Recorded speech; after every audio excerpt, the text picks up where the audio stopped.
К нам в сервис обратился клиент с жалобой на скрип в стреле при выдвижении телескопа на своем HKTC 8016.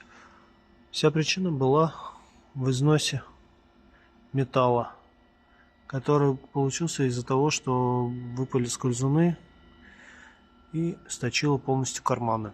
Карманы будем восстанавливать. Также отсутствовал скользун еще на одной секции, но тут износ только начался. Сейчас все это восстановим и будем собирать.